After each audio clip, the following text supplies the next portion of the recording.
यार एक बात बताओ, क्या आपके फादर आपको मरने से बचाने के लिए किसी भी हद तक जा सकते हैं? जरा सोचो, अगर तुम रात को अकेले कॉरिडोर में हो और पीछे से कोई तुम्हें आवाज लगाए, तुम पीछे मुड़ के देखो और पता चले कि वहां पे वो लड़की खड़ी है जो एक हफ्ते पहले ही मर चुकी थी।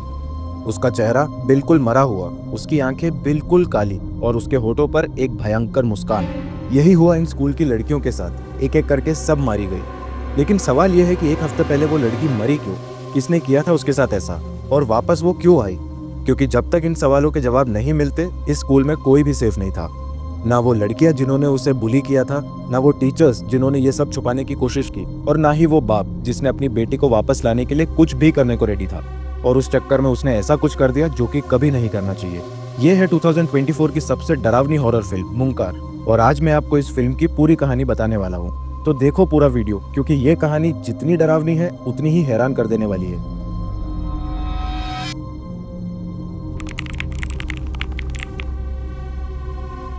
तो फिल्म की शुरुआत होती है गर्ल्स बोर्डिंग स्कूल से, जहां सारी लड़कियां सुबह अपनी प्रेयर्स पढ़ने जाती है। जब प्रेयर्स चल रही थी तब हरलीना को उस वक्त बहुत ज्यादा नींद आ रही थी। वो अपने रूम में वापस आ जाती है। उसके क्लास की एक लड़की रुबियातुल को यह तरीका बहुत ज्यादा अजीब लगता है। खैर, सब लोग अपने काम में लग जाते हैं और हरलीना अपने रूम में आके सो जाती है। जब टीचर्स को यह बात पता चलती है तब वो हरलीना पे बहुत ज्यादा गुस्सा हो जाती है, और हरलीना की इस गलती की वजह से पूरी क्लास को सजा मिलती है। वो सजा थी पूरे स्कूल को साफ करने की। इस बात का गुस्सा सबसे ज्यादा रुबियातुल को आता है, क्योंकि गलती हरलीना ने की थी, लेकिन सजा सबको क्यों मिल रही है।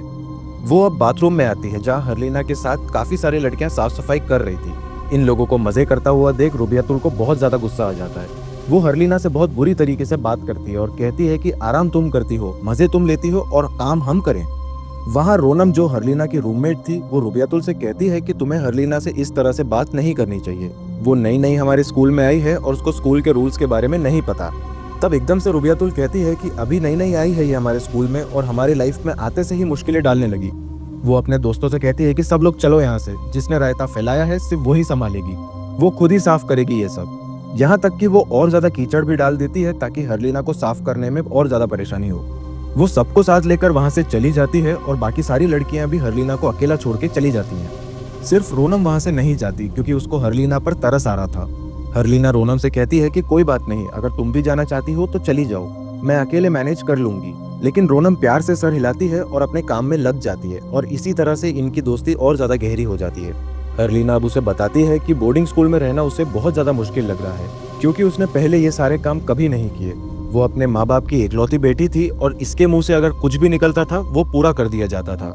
वो अपनी मर्जी से जिंदगी जीती थी, और इसी वजह से यहाँ के रूल्स के हिसाब से एडजस्ट होने में उसे थोड़ा सा मुश्किल हो रहा है। खैर, उनका काम खत्म हो जाता है और अगला दिन भी आ जाता है। आज के दिन सारे बच्चों के पेरेंट्स उनसे मिलने आए थे, और हरलीना की मॉम भी आई थी।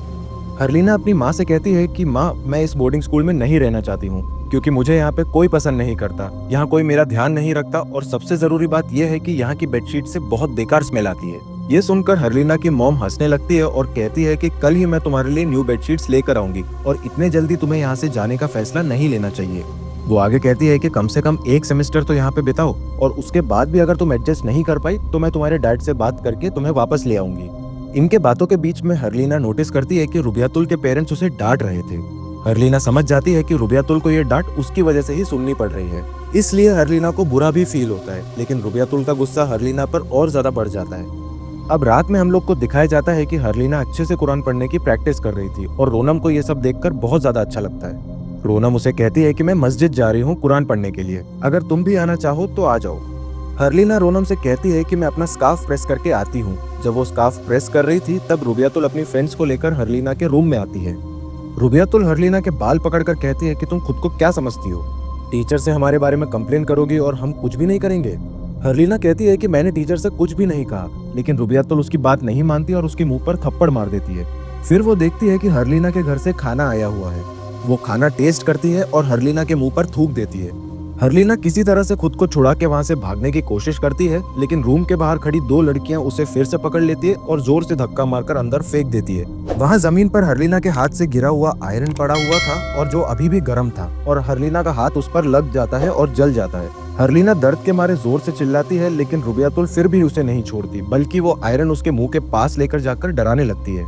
हरलीना डर कर रुबियातुल को धक्का देती है और सभी लड़कियों से खुद को छुड़ाकर वहां से भाग जाती है। इससे पहले कि वो मस्जिद पहुंचकर रोनम को सब कुछ बता पाती, पहले ही वो लड़कियां आकर उसका मुंह बंद कर देती है। यहाँ रोनम को भी ऐसा लगता है कि हरलीना ने उसे बुलाया है और वो पीछे मुड़कर देखती है, लेकिन वहाँ पे कोई भी नहीं था। अब रुबियातुल और उसके दोस्त हरलीना को वॉशरूम में लेके जाते हैं और उसका जो हाथ जला था वो डिटर्जेंट के पानी में डाल देते हैं, जिससे हरलीना को बहुत ज्यादा जलन होती है।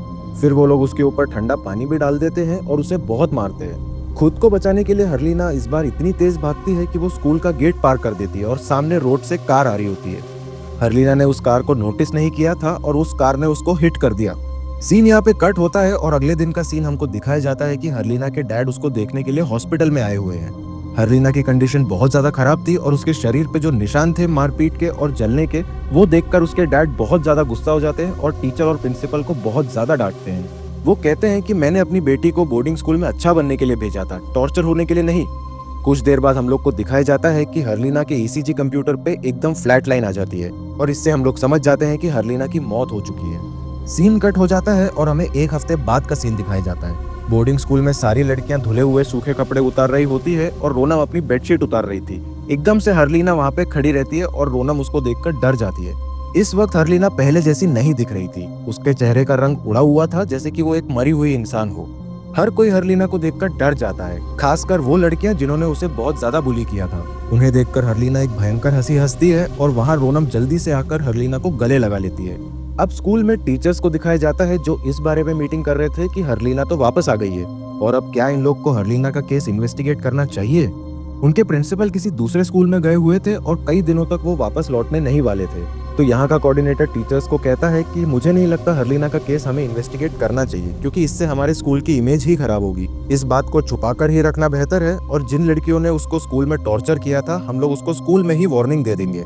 खैर, अब रात हो जाती है और हमें दिखाया जाता है कि रुबियातुल और उसकी एक फ्रेंड को पूरे स्कूल को देखने की ड्यूटी थी रात में। अब रुबियातुल और वो लड़की पूरा स्कूल चेक कर रही होती है, लेकिन इसमें उनको बहुत ज्यादा टाइम लग रहा था। इसीलिए रुबियातुल अपने साथी से कहती है कि हम दोनों अलग अलग होकर पूरा स्कूल चेक कर लेंगे। ये कहकर वो वॉशरूम्स चेक करने के लिए चली जाती है और इसी बीच उसके सामने वाले कॉरिडोर से कुछ अजीब आवाजें आ रही होती हैं। वहां पे उसकी साथी ही थी। रुबियातुल जैसे ही अपने साथी के पास जाकर उसके कंधे पर हाथ रखती है, अचानक कोई भूत की तरह वो लड़की उसकी तरफ मुड़कर देखती है।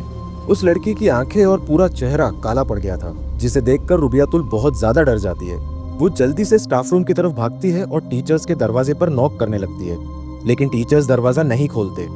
तो वो लड़की जो पोजेस हुई थी वो वहां आ जाती है। वो रुबियातुल का गला पकड़ती है और डरावनी आवाज में कहती है कि ये सब तेरी ही सजा है जो तूने किया था। अचानक से उस लड़की का चेहरा हरलीन के चेहरे में बदल जाता है और भी ज्यादा भयंकर हो जाता है। आवाज सुनकर टीचर आखिरकार बाहर आता है और उस लड़की के हाथ में रुबियातुल का गला देखकर वो लड़की से उस रुबियातुल को बचाने की कोशिश करता है, लेकिन इन सब में वो पोजेस लड़की अपनी पूरी ताकत से टीचर को नीचे गिरा देती है। टीचर समझ जाता है कि इस बच्ची को किसी एंटिटी ने पोजेस कर लिया है, इसीलिए वो उसका सर पकड़कर डीमन को रोकने के लिए कुछ प्रेयर्स पढ़ने लगता है। वो वहां आए हुए एक और टीचर से पानी मांगता है और कुछ पढ़कर उस पानी को उस पर फूंक देता है। फिर वो पानी को उस बच्ची पर डाल देता है, जिससे उसके अंदर का डीमन कमजोर होने लगता है। थोड़ा रिलैक्स होने से पहले टीचर उस एंटिटी से पूछता है कि कौन हो तुम। तब वो एंटिटी जवाब देती है कि मैं डेविल हूँ। अब रुबियातुल के साथ जो कुछ भी हुआ वो उससे बहुत ज्यादा डर गई थी और अपने रूम में ही रहती थी। रुबियातुल से बातचीत करने और उसकी खबर लेने के लिए उसकी रात वाली दोस्त रोनम और एक और लड़की उसके रूम में आते हैं। तभी रुबियातुल फिर से अपनी साथी के चेहरे में हरलीन का डरावना चेहरा देखती है और अपना पिलो फेंक कर कहती है कि तुम लोग यहाँ से चले जाओ।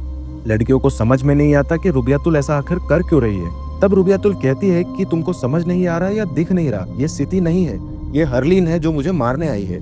रात में हम रोनम को मस्जिद में कुरान पढ़ते हुए देखते हैं। तभी हरलीना वहां आ जाती है और रोनम उसे देखकर खुश हो जाती है, लेकिन एक बात अजीब थी। आज जब हरलीना कुरान पढ़ रही थी तब ऐसे पढ़ रही थी जैसे उसे कुरान पढ़ना आता ही नहीं। जो भी हो, रोनम उसे इग्नोर करके अपनी पढ़ाई पर ध्यान देने लगती है। लेकिन कुछ ही देर में हरलीना की आवाज बदलने लगती है और बदलते बदलते उसकी आवाज एक शैतानी आवाज में बदल जाती है। रोनम को ये देखकर बहुत ज्यादा अजीब लगता है और वो वहां से चली जाती है। अगले दिन जब वो अपना रूम खोलती है तो देखती है कि हरलीना नमाज के कपड़े पहनकर अजीब तरह से हिल रही थी। वो हरलीना से पूछती है कि ये क्या कर रही हो तुम। तो हरलीना उल्टा उससे डरावनी आवाज में पूछती है, क्या कर रही हो तुम मुझे देखकर। इस बात का जवाब नहीं था रोनम के पास, इसीलिए वो वहां से चली गई। आज पूरे स्कूल की ड्यूटी रोनम और रुबियातुल की थी। रुबियातुल ने अब तक अपने दिन की आखिरी प्रेयर नहीं पढ़ी थी, इसीलिए वो रोनम से कहती है कि मैं मस्जिद जा रही हूँ। तुम तब तक बाहर मेरा इंतजार करना। रोनम जब बाहर खड़ी इंतजार कर रही थी तब उसने नोटिस किया कि हरलीना उसी कपड़े में अजीब तरह से चलते हुए स्कूल से बाहर जा रही है। उसे देखने के लिए वो उसका पीछा करने लगती है और तभी मस्जिद में अचानक से लाइट चली जाती है। रुबियातुल को डर तो लगता है लेकिन वो अपनी नमाज कंटिन्यू रखती है और अचानक से जो कुछ भी वो पढ़ रही थी एक डरावनी आवाज उसके कानों में पड़ने लगती है। ये सुनकर वो बहुत ज्यादा डर जाती है लेकिन फिर भी वो अपनी नमाज कंटिन्यू करती है। अचानक से उसको एहसास होता है कि वो उल्टी दिशा में नमाज पढ़ रही है। वो फिर से अपनी नमाज स्टार्ट करती है और फिर देखती है कि जब वो सीधे खड़ी होती है तब सब कुछ ठीक रहता है, लेकिन जैसे ही वो नमाज पढ़ना शुरू करती है तब उल्टी हो जाती है। अब रुबियातुल बहुत ज्यादा डर जाती है। काफी बार नमाज तोड़कर वो दोबारा शुरू करती है और अब आवाजें बहुत ज्यादा आने लगी थी। रुबियातुल अब डिसाइड कर लेती है कि वो अब बिल्कुल नहीं डरेगी और नमाज पढ़ती रहेगी। इस बार जब वो नमाज कंप्लीट करती है तो शुक्र है कि वो सही डायरेक्शन में नमाज पढ़ रही थी। शुक्र कहते ही जैसे ही वो साइड में देखती है वहाँ हरलीना का डरावना चेहरा दिखता है उसको। उसे देखकर रुबियातुल बहुत जोर से चीखती है और उसकी चीख रोनम भी सुन लेती है और जल्दी से मस्जिद में आ जाती है रुबियातुल को देखने के लिए। लेकिन रुबियातुल अब नमाज पढ़ रही थी। बहुत देर तक वो उसी पोजीशन में बैठी रहती है। जब रोनम को ये अजीब लगता है तब वो जाके रुबियातुल को टच करती है और देखती है कि वो मर चुकी है और उसका चेहरा बुरी तरह से काला पड़ चुका था। अगले दिन हमें रुबियातुल का फ्यूनरल दिखाया जाता है। उसके फ्यूनरल के बाद जब सब लोग मिलकर प्रेयर शुरू करते हैं तब हम इस बार देखते हैं कि हरलीना के चेहरे पर एक शैतानी हंसी थी। दोस्तों, फिल्म यहाँ पे खत्म नहीं हो रही है। रुबियातुल की मौत से हरलीना को इतनी ज्यादा हंसी क्यों आ रही थी ये हमको नेक्स्ट पार्ट में पता चलेगा। तो अगर आप लोग को ये फर्स्ट पार्ट पसंद आया है इस मूवी का तो लाइक जरूर कर देना इस वीडियो को और कमेंट सेक्शन में बता दो पार्ट 2 चाहिए। जैसे ही मेरे को 10 कमेंट मिनिमम आ जाते हैं तो मैं नेक्स्ट पार्ट बना दूंगा। और नेक्स्ट पार्ट के लिए आप लोग इस चैनल को सब्सक्राइब भी कर लेना ताकि आप लोग से मिस ना हो जाए। नेक्स्ट पार्ट में हम लोग आगे की मूवी डिस्कस करेंगे और कुछ थ्योरीज के बारे में भी बात करेंगे। तब तक के लिए दोस्तों सायोनारा और मिलते हैं हमारे अगले वीडियो में।